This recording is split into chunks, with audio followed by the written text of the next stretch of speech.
소통과 공감 스피치의 사회를 맡게 된 라디오 DJ 염승민입니다. 여러분 반갑습니다.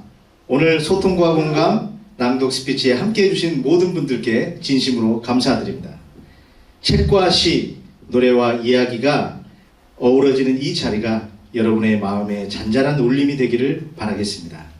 지금부터 오늘의 순서를 시작하겠습니다. 첫 번째 순서는 이규화 선생님의 시 낭송입니다. 이준관 시인의 작품 험한 세상 다리가 되어를 통해 서로에게 건네는 따뜻한 다리가 되어 주실 텐데요. 큰 박수로 맞아주시기 바랍니다.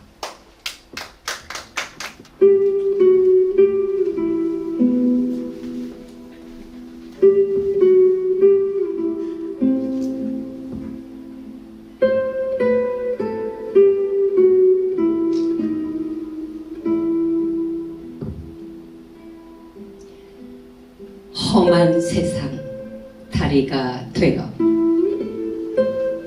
이중관. 나는 다리를 건넌다. 다리를 건너 직장에 가고 다리를 건너 시장에 간다.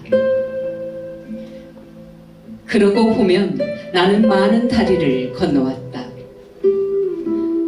물살이 세찬 여울목 징검다리를 두 다리 후들거리며 건너왔고, 나무로 얼기설기 엮어 만든 삐걱거리는 나무다리를 건너왔고, 큰 물이 지면 언제 둥둥 떠내려갈지 모르는 다리를 몸 휘청거리며 건너왔다. 더러는 어머니가 사다 준 새 신발을 떨어뜨려 강물에 떠내려 보내기도 했다. 내가 건너온 다리는 출렁다리처럼 늘 출렁출렁 거렸다. 그 다리를 건너 도예지 학교를 다녔고, 그 다리를 건너 더 넓은 세상을 만났다. 학창시절 선생님이 너는 커서 뭐가 되고 싶으냐고 물었을 때 나는 험한 세상 다리가 되고 싶다고 대답했지만, 나는 험한 세상 다리가 되어주지도 못했고 가족들이 건널 다리가 되어주지도 못했다. 그러나 나는 다리를 건널 때면 성자의 발에 입을 맞추듯 다리에 입을 맞춘다. 아직도 험한 세상 다리가 되고 싶은 꿈이 남아 있기에.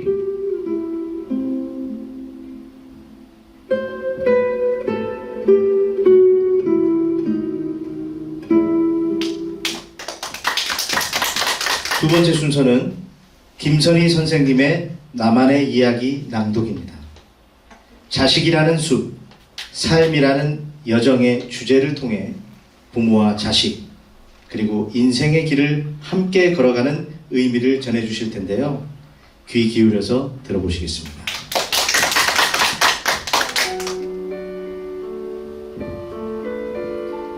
자식이라는 숲, 삶의 여정. 김선희. 나는 성숙하지 못한 나이에 결혼을 하고 세 아들을 키우며 수많은 고비를 지나왔다. 첫째를 20대에 낳고 직장에 다니면서 아이를 키우는 일은 예상보다 훨씬 힘들었다. 시부모님의 도움을 받으며 직장 생활을 했다. 특히 아이를 키우는 과정에서 오히려 어린 시절 친부모에게서 받지 못했던 보살핌을 절실히 느끼게 되었다. 부모로서 충실하지 못하다는 자책감이 커져 결국 직장을 그만두고 양육에 전념하게 되었다. 둘째와 셋째를 출산하면서는 아이들의 건강 문제로 더욱 어려운 시간을 보냈다. 병원의 입원과 치료가 이어져 내 일과 꿈은 자연스럽게 뒤로 밀려났다. 그래도 아이들이 교육기관에 다닐 무렵 나도 다시 사회로 나아가고자 직업훈련을 받고 자격증을 취득했다. 보육교사라는 직업을 공부하면서 배운 지식은 아이들을 키우는 데 큰 도움이 되었고 덕분에 다시 직장 생활을 하며 소속감을 느낄 수 있었다. 하지만 2014년 7월 여름 내 인생에서 가장 큰 시련이 찾아왔다. 둘째가 뇌종양 판정을 받은 것이다. 치료 과정은 길고도 고통스러웠다. 가족 모두가 지옥 같은 시간을 견디며 각자의 역할을 묵묵히 수행해야 했다. 긴 투병 끝에 치료가 종결되었지만 그것이 끝은 아니었다. 시각과 뇌병변, 지적장애가 함께 찾아와 일상적인 삶 자체가 큰 장벽으로 남았다. 둘째의 교육과정 역시 쉽지 않았다. 그래서 나는 특수교육 분야를 공부하며 방법을 찾아 나섰다. 시각장애인 학교에 입학한 둘째는 보행, 점자, 정보화, 안마 등 일반 교과 외에도 많은 것을 배워야 했다. 불행을 탓하며 머무를 시간조차 없었다. 아이를 위해 내가 해야 할 일, 배워야 할 것들이 늘 앞에 있었다. 홀로 감당할 수 없는 부분은 학교 선생님들, 친구들, 사회복지사에게 도움을 요청했다. 그렇게 사회적 제도와 복지제도를 배우게 되었고, 나 또한 사회복지사와 평생교육을 공부하며 자격증을 취득했다. 이제는 내가 배운 것으로 장애인과 소외된 이들을 위해 무엇을 할 수 있을지 늘 고민한다. 나는 여전히 둘째가 자립할 수 있는 날을 기다린다. 그날을 위해 할 수 있는 지원은 끝까지 아끼지 않을 것이다. 돌아보면 엄마의 삶은 언제나 자녀가 우선이었다. 아이들은 마치 나무와 같다. 부모는 물을 주고 걸음을 주며 평생을 정성으로 가꿔야 한다. 그 나무가 어떤 모양으로 자랄지는 알 수 없지만 부모의 손길이 뿌리 깊숙이 스며 있다는 사실만은 분명하다. 나의 삶은 결국 아이들과 함께 성장해온 가정이었다. 아이들이 조금씩 자라났듯 나 역시 그 속에서 배우고 버티고 다시 일어섰다. 그리고 그 길은 여전히 계속되고 있다.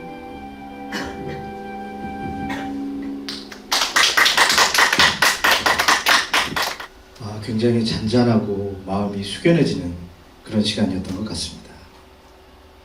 이어지는 순서는 신선미 선생님의 그림책 낭독입니다. 아빠, 나의 바다라는 작품 속에 담긴 부드럽고도 깊은 사랑의 이야기를 함께 만나보겠습니다.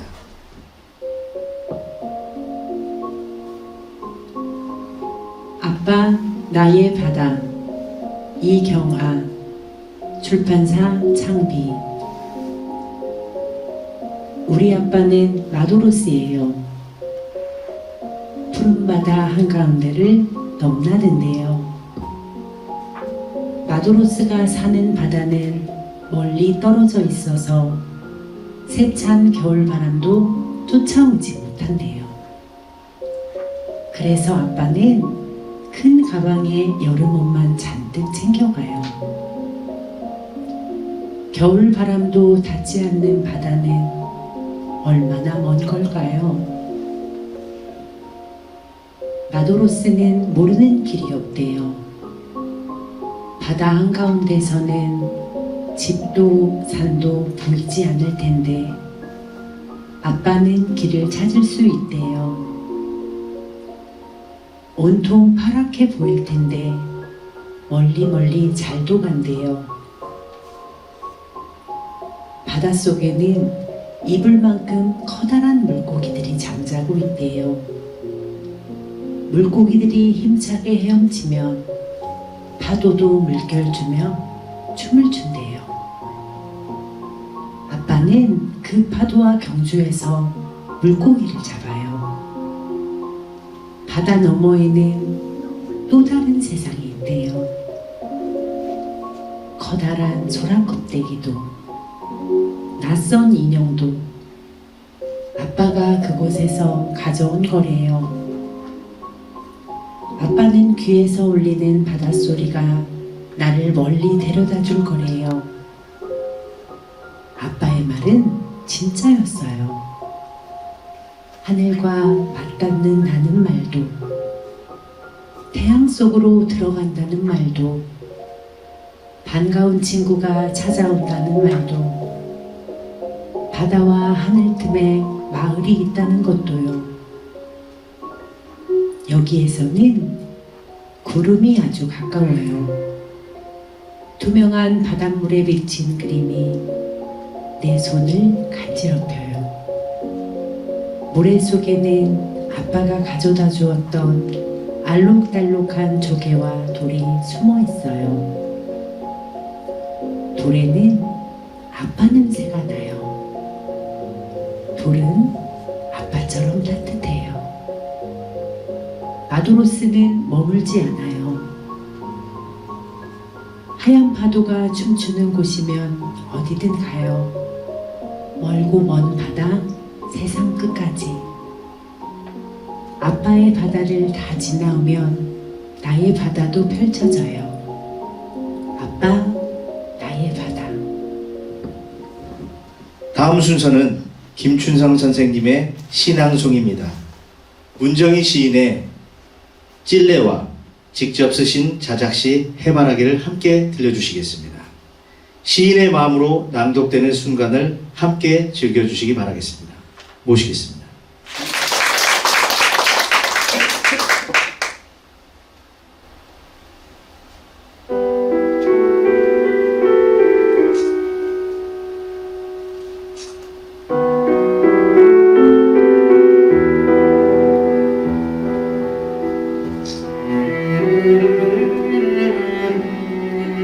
찔레 문정희.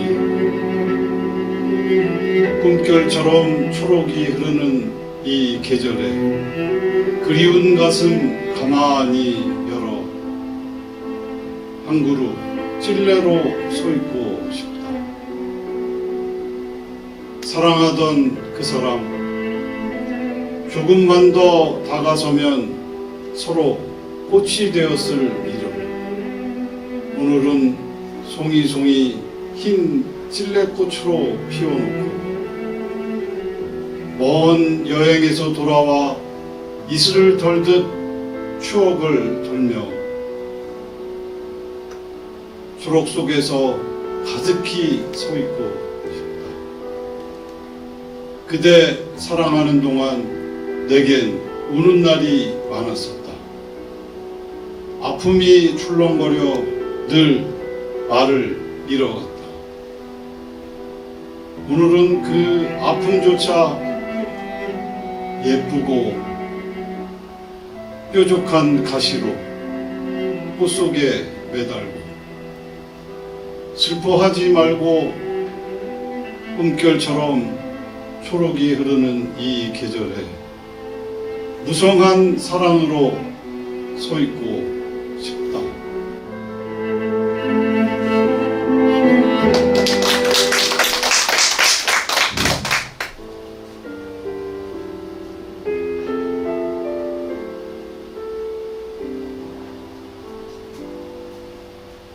해바라기 김춘석 사랑한다 말하고 싶었네. 오직 그대만을 바라보며 노랗게 물들어 간다. 사랑한다고 말해야 했다.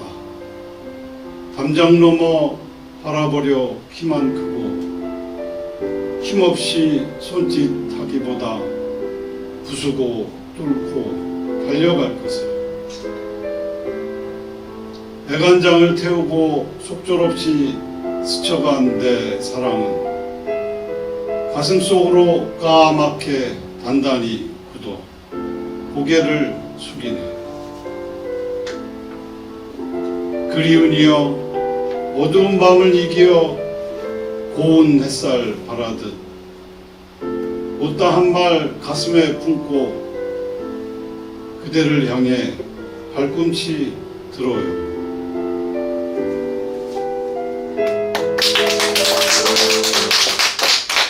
다음은 김효선 선생님의 자작시 낭송입니다. 삶의 진솔한 감정과 이야기를 담은 작품을 직접 목소리로 들을 수 있는 귀한 시간이 될 것 같습니다. 박수로 청해 듣겠습니다.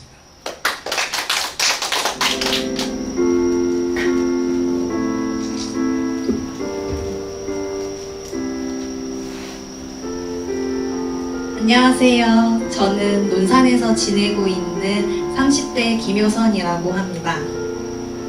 이 수업을 통해 다양한 문학을 만날 수 있어서 행복했습니다. 저희 세대는 시로 편지를 주고받는 시대는 아니었지만 저도 한번 그때의 감성으로 문학으로 소통해보고 싶어 용기 내어 자작시를 준비해보았습니다. 몇 주 전 이 자리에서 선생님과 함께 토론쇼 시뮬레이션을 했던 기억이 있습니다.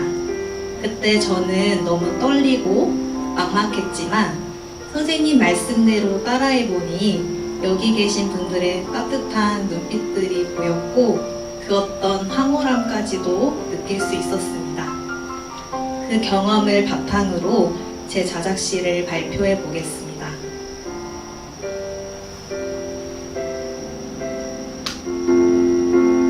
스피치 수업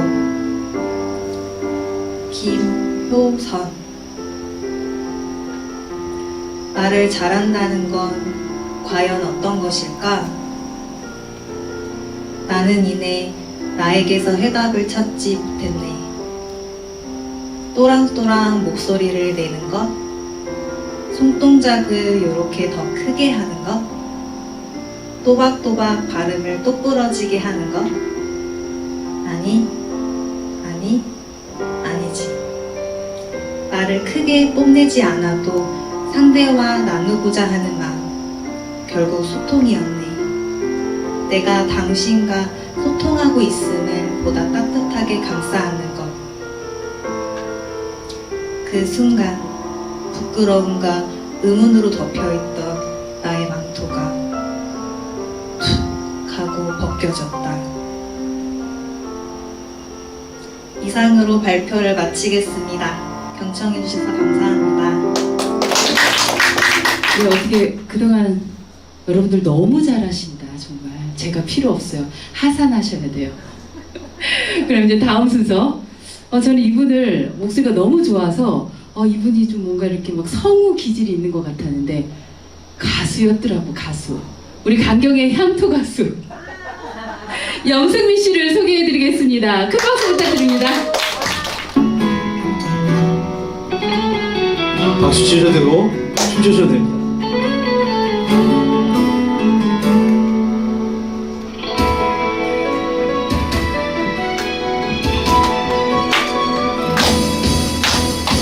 언제쯤 사랑을 할까요? 언제쯤 세상을 할까요? 얼마나 살아봐야 할까요? 정말 그런 날이 올까요? 시간을 되돌릴 순 없나요? 조금만 늦춰줄 순 없나요? 눈부신 그 시절 나의 그 시절 그리워요. 오늘도 그저 그런 날이 있네요. 시간이 왜 이리도 빠르죠? 나 가끔은 거울 속에 비친 내 모습이 어색하죠. 정말 몰라보게 변했네요. 한때는 눈부신 꿈을 꿨죠. 가슴도 설레었죠. 근실이 하얀 꿈을 지새곤 했죠. 얼마나 살아봐야 할까요? 언제쯤 세상을 더 할까요? 얼마나 살아봐야 할까요? 정말 그런 날이 올까요? 시간을 되돌릴 순 없나요?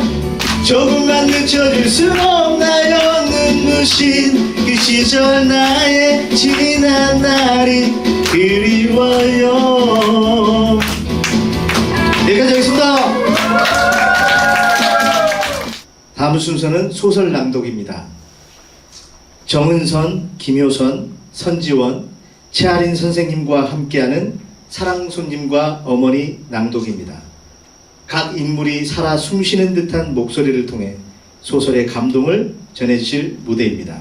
큰 박수 부탁드립니다.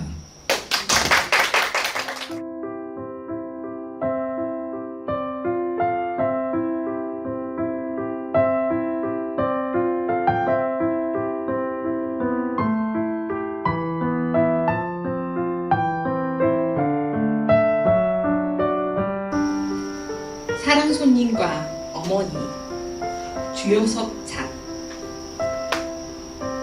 나는 금년 6살 난 처녀입니다.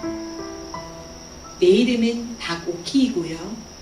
우리 집 식구라고는 세상에서 제일 이쁜 우리 어머니와 단 2 식구뿐이랍니다. 아차, 큰일 났군. 외삼촌을 빼놓을 뻔했으니. 우리 어머니는 그야말로 세상에서 둘도 없이 곱게 생긴 우리 어머니는 금년 나이 24살인데 과부랍니다. 과부가 무엇인지 나는 잘 몰라도 하여튼 동네 사람들이 날더러 과부 딸이라고들 부르니까 우리 어머니가 과부인 줄을 알지요. 남들은 다 아버지가 있는데 나만은 아버지가 없지요. 아버지가 없다고 아마 과부 딸이라나 봐요. 나는 아버지 얼굴도 못 배웠지요. 그러니 아무리 생각해보아도 아버지 생각은 안 나요. 어머니는 다른 사람의 바느질을 맡아서 해주지요. 바느질을 해서 돈을 벌어서 그걸로 청어도 사고 달걀도 사고 내가 먹을 사탕도 사고 한다고요. 금년 봄에는 사랑해서 외삼촌이 웬 낯선 사람 하나와 앉아서 이야기를 하고 있었습니다. 외삼촌이 나를 보더니 오키야, 이리 온. 어서 이 아저씨께 인사드려라. 나는 어째 부끄러워서 비슬비슬 하니까 그 낯선 손님이 아, 그 애기 참 곱다. 자네 조카 딸인가? 응, 내 누이의 딸, 경성군의 유공녀 외딸일세. 오키야, 이리 온. 응? 그 눈은 꼭 아버지를 닮았네 그려. 자, 오키야, 허담 처녀가 외조 모양이야. 어서 와서 이 아저씨께 인사해요. 너희 아버지 옛날 친구신데 오늘부터 이 사랑이 계실 텐데 인사 여쭙고 친해둬야지. 나는 이 낯선 손님이 사랑방에 계시게 된다는 말을 듣고 갑자기 즐거워졌습니다. 그래서 그 아저씨 앞에 가서 사부시 절으라고는 그만 앞마당으로 뛰어들어왔지요. 엄마, 사랑의 삼촌이 아저씨를 하나 데리고 왔는데 그 아저씨가 이제 사랑이 있는데 응, 그래. 나는 그 아저씨가 어떠한 사람인지는 몰랐으나 첫날부터 내게는 퍽 고맙게 굴고 나도 그 아저씨가 꼭 마음에 들었어요. 그 아저씨는 돌아가신 우리 아버지와 어렸을 적 친구라고요. 어디 먼 데 가서 공부를 하다가 요새 돌아왔는데 우리 동리학교 교사로 오게 되었대요. 어느 날은 점심을 먹고 이내 살그머니 사랑이 나가보니까 아저씨는 그때야 점심을 잡수셔요.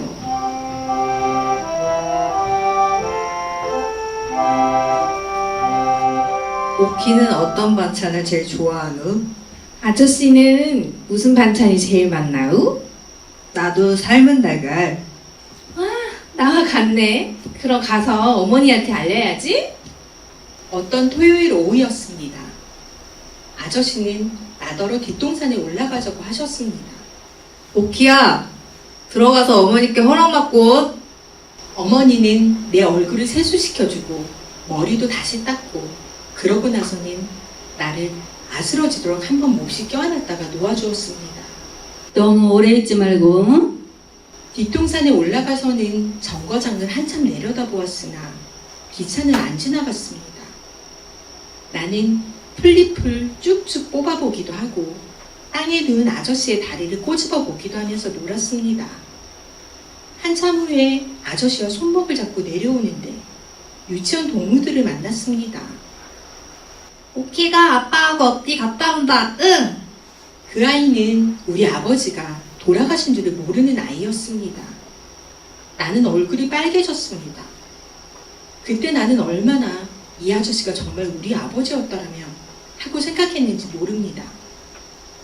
나는 정말로 한 번만이라도 아빠 하고 불러보고 싶었습니다.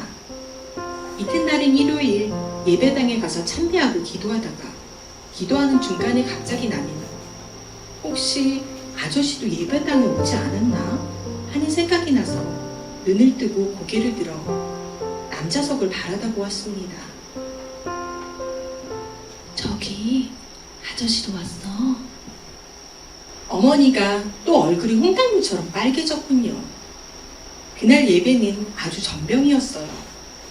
웬일인지 예배 다 끝날 때까지 어머니는 성이 나서 강대만 향하여 앞으로 바라보고 앉았고 가끔 나를 내려다보고 웃는 일이 없었어요. 나는 우리 어머니가 꽃을 사랑하는 줄을 잘 압니다. 그래서 꽃을 갖다가 드리면 어머니가 몹시 기뻐하려니 하고 생각하였습니다. 그 꽃은 어디서 났니? 퍽 곱구나. 응, 이거 저 사랑 아저씨가 엄마 갖다 주라고 줘.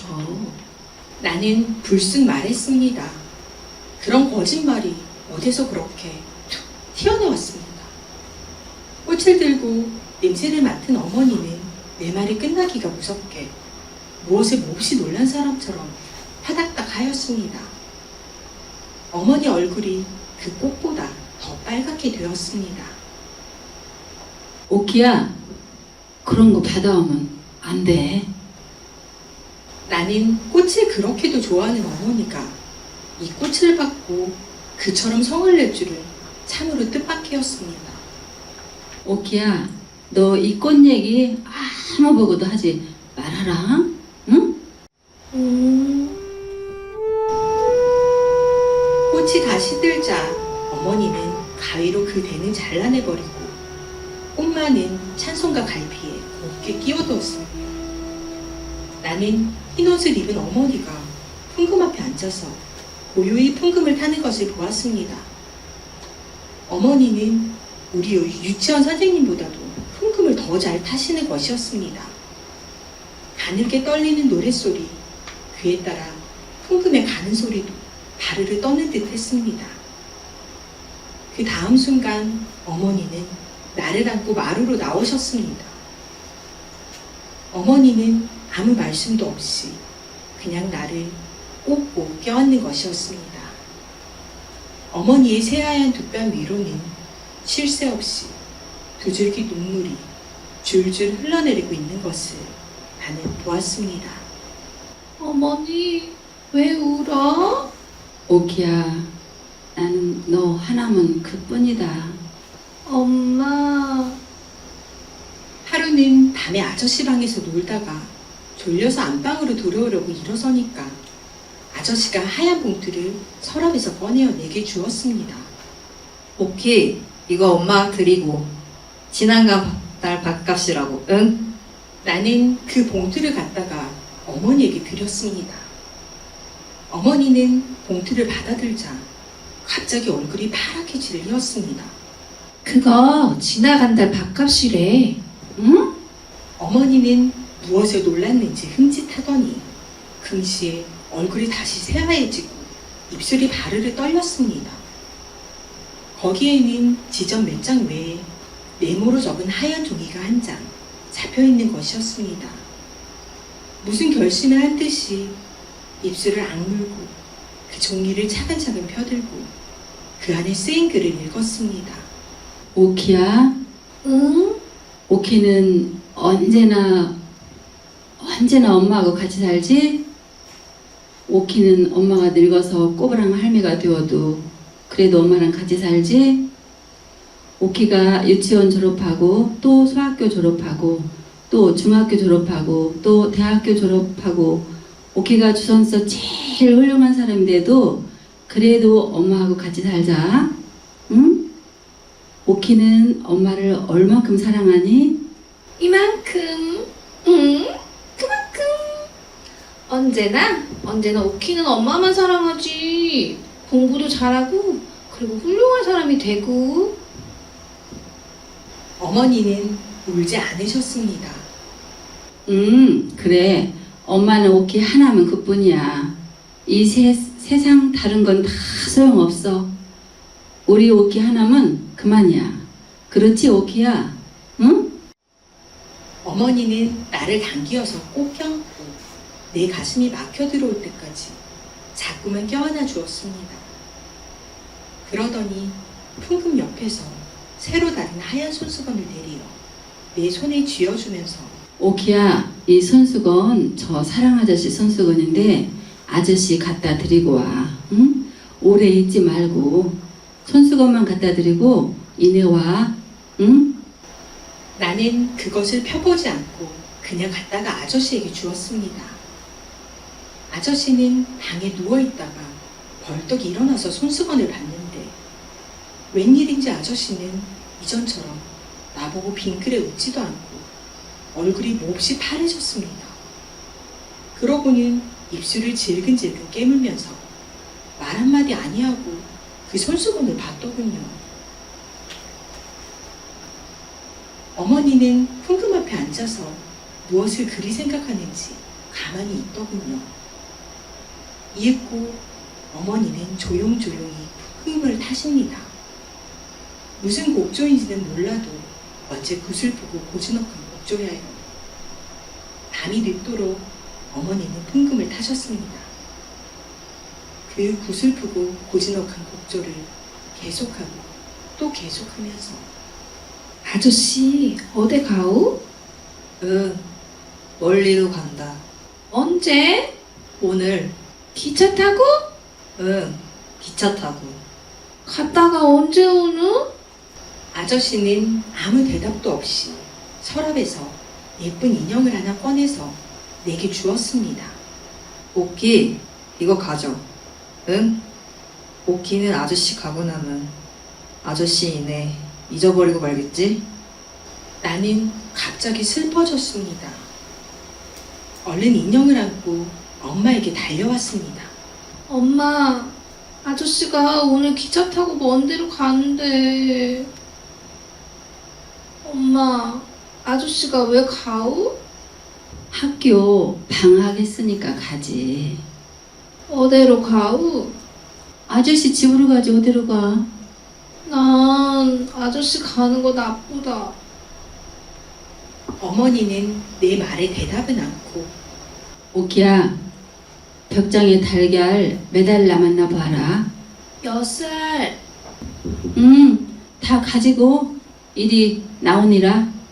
어머니는 그 달걀을 6알을 다 삶았습니다. 6알을 손수건에 싸놓고 소금을 한 귀퉁이에 넣었습니다.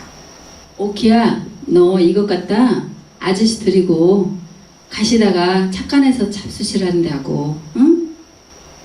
그날 오후에 아저씨가 떠나간 다음 어머니가 부엌에서 들어오시더니 오키야, 우리 뒷동산에 바람이나 쐬러 올라갈까? 응, 가. 엄마, 나 아저씨가 준 인형 가지고 가? 그러렴. 어머니는 내 손목을 잡고 나섰습니다. 엄마, 저 정거장 봐. 기차가 없군. 사르르 바람이 와서 어머니 모시 치맛자락을 산들산들 흔들어 주었습니다. 저편 산모퉁이에서 기차가 나타났습니다. 아, 기차가 온다. 기차가 떠난다. 어머니는 가만히 서서 떠나는 기차를 바라다 보았습니다. 뒷동산에 내려오자 방으로 들어가시더니 열어두었던 풍금 뚜껑을 닫으십니다. 그러고는 빼빼 마른 꽃송이를 집어내더니 오키야, 이것 내다 버려라. 그 꽃은 내가 유치원에서 갔다가 어머니께 드렸던 꽃입니다. 해병아리나 달걀 사이소. 해병아리나 달걀 사이소. 매일 오는 달걀 전수가 달걀 광주리를 이고 들어왔습니다. 달걀 사소. 인젠 우리 달걀 안 사요. 달걀 먹는 이가 없어요. 어머니의 소리는 맥이 한 푼어치도 없었습니다. 나는 어머니의 말씀에 놀라 떼를 써보려고 했으나 석양을 빤히 비치는 얼굴을 볼 때 용기가 없어지고 말았습니다.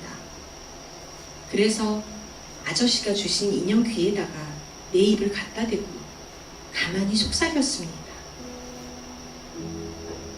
얘, 우리 엄마가 거짓부리 썩 잘하누나? 내가 달걀을 좋아하는 줄 알면서 먹을 사람이 없대 누나? 때를 좀 쓰고 싶다만 저 우리 엄마 얼굴을 좀 봐라. 어쩌면 저리도 파래졌을까? 아마 어디가 아픈가 보다.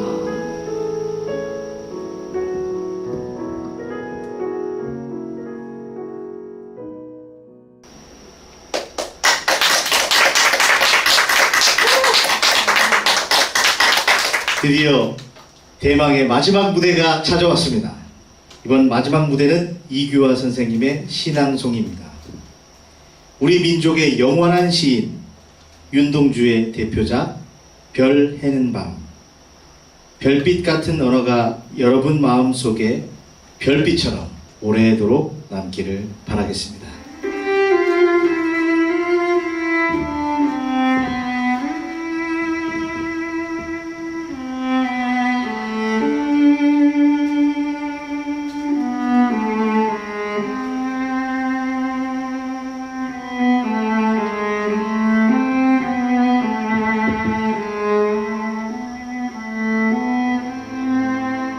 별 해는 밤. 윤동주.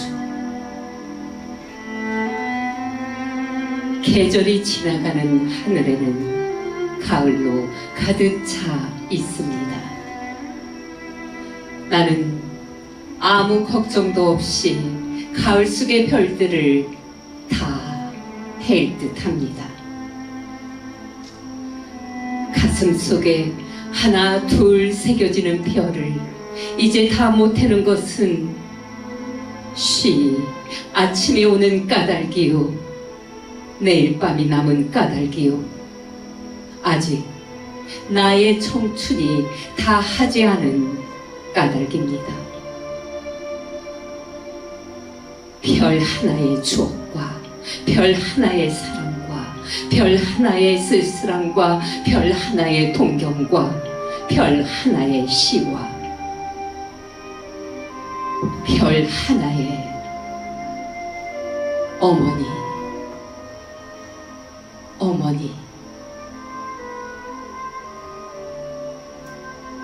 어머님, 나는 별 하나에 아름다운 말 한마디씩 불러봅니다.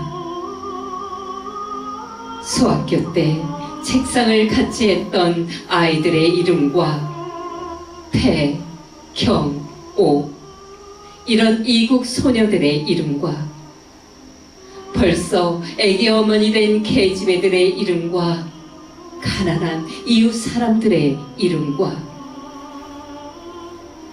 비둘기, 강아지, 토끼, 노새, 노루, 프랑시스장, 라이너 마리아 리케 이런 시인의 이름을 불러봅니다. 이네들은 너무나 멀리 있습니다. 별이 아슬이 멀듯이. 어머님, 그리고 당신은 멀리 북간도에 계십니다. 나는 무엇인지 그리워 이 많은 별빛이 나린 언덕 위에 내 이름자를 써보고 흙으로 덮어버리었습니다. 나는 밤을 새워 우는 벌레는 부끄러운 이름을 슬퍼하는 까닭입니다. 그러나 겨울이 지나고 나의 별에도 봄이 오면 무더미에 파란 찬디가 피어나듯이 내 이름자 묻힌 언덕 위에도 자랑처럼 풀이 무성할 계획다.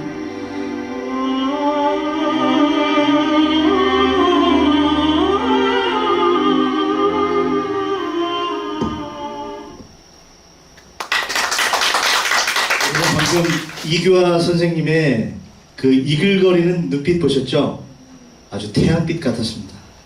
오늘 함께 해주신 모든 분들께 진심으로 감사드립니다.